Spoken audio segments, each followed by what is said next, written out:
Hi everybody. I'm doing a series on conventions and specifically how to get ready to set up for conventions.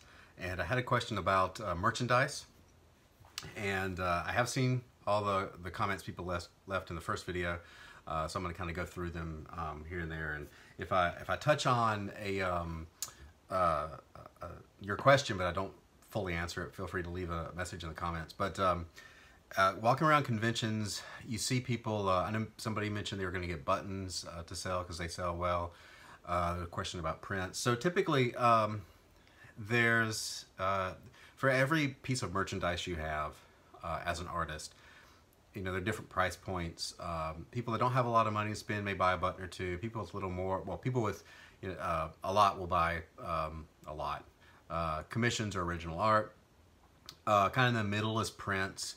There are other things some people will sell, like little plushy things and stuff.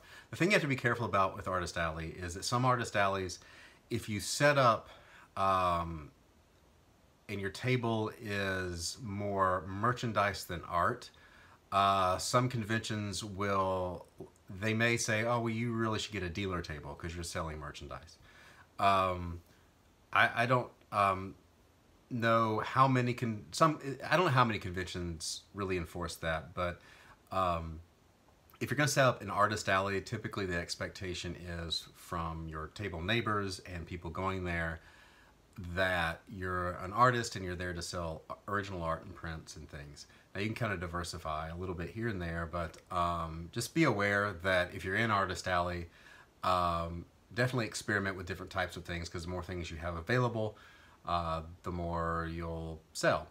I'm not saying don't do that, because people, artists do print and buttons and things, but just think about your setup. If you have a setup and your stuff is so radically different as far as what you're selling that than your neighbors, but it looks like the things people are selling in the dealer alley, you may run into some issue there. Maybe not. Again, I don't know how many conventions actually enforce it. As far as prints go, the print size is 11 by 17, the standard size. Okay, you can get prints in any size, but if you look at the landscape on Artist Alley, 11 by 17 is basically this size. It's the typical comic page size. So that's pretty standard when they sell those. I don't have one handy, but the sleeves, the hard plastic top loaders. There's an 11 by 17. They slide right in there. They're because it's kind of the standard. They're ubiquitous. They're everywhere, so people kind of expect that. People also sell smaller sizes, like 9 by 12 or even 8.5 by 11. Just depends on what you want to do. I will say that as far as prints go, somebody asked, do you sell out? How many times do you restock popular ones? If I have a hard time selling something, I'll usually just reorder prints. As long as they're selling, I'll reorder. If it's something that there have been prints where I've retired because I've gotten better, and I look at it now and I'm like, that's not really reflecting where I am. I'll just retire the print. But prints are pretty inexpensive to get made per print. Now, if you go someplace online, so I get mine done at catprint.com, catprint.com. They do 11 by 17. They can do all kinds of sizes. They do other things too, but they do a lot of comic prints for comic artists. They're pretty reasonable, and they ship within a week, which reminds me I need to order some probably tomorrow for Cleveland. But if you go to someplace like FedEx office or office supply store, they're going to be more expensive. I would go online. For business cards, bookmarks, and things, I use 48hourprint.com. They do a good job. So I would check those two out, and I'll do some research too. They have options as far as what thickness.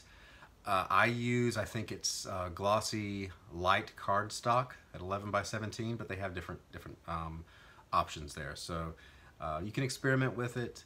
As far as pricing prints, again, pricing for artists in Artist Alley is always tricky because we always tend to underprice our stuff. The range seems to be for a typical print $10 to $20. That's kind of the range, and then people will do deals like, hey, buy two get one free, things like that, or just the, but you have to experiment and see. I typically sell my prints now for 20 a piece,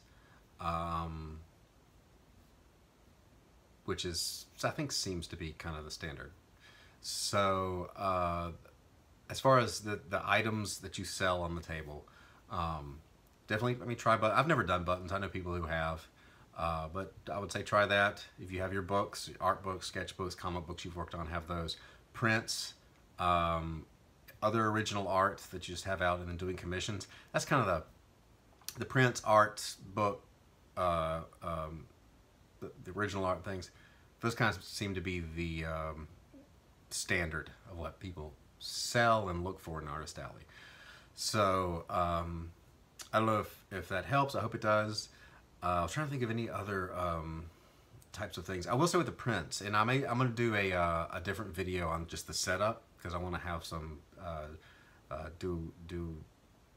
maybe pull up some images for that video. Prints that are up at almost eye level or up on the table, even hanging off the front of the table, are better than having a book full of prints. I'm not saying don't have a book full of prints, but you have to display, because you got to put yourself in the position of someone walking around, and I'm shaking the camera, sorry. And if you've ever been to a show, you walk around and you're just overwhelmed, right? And it's easier to see things that are eye level, and this is why the wall of prints, and I've talked about it before, you see a lot of the huge setup where they just go 12, 15, 20 feet in the air, where they've got prints of everything, and a lot of those people aren't working in comics, they're just selling prints, which is a whole separate issue. That some people don't like that. Some people sometimes I know pros that including myself, that haven't been able to get into Artist Alley because they say they've had too many people show up, but then you show up and to the show, or you go to a show the next year, and you know that someone who's not really professional but is doing the wall of prints things, stuff they've just had printed up, and so that's kind of a bummer when you don't get in, but whatever. Anyway, that's a tangent. But they have those wall of prints because you walk around and people can just look and see what everything you have. That's a big hassle to set up, I will say. After a 3-day show, especially if you're traveling, to set that thing up and then have to tear it down at the end of the show, I don't know. I'm too tired to do that. I try to and again, I'll do this. Hey, my son is here. He's ringing the doorbell. So anyway, we'll do another video. Like and subscribe. See you tomorrow.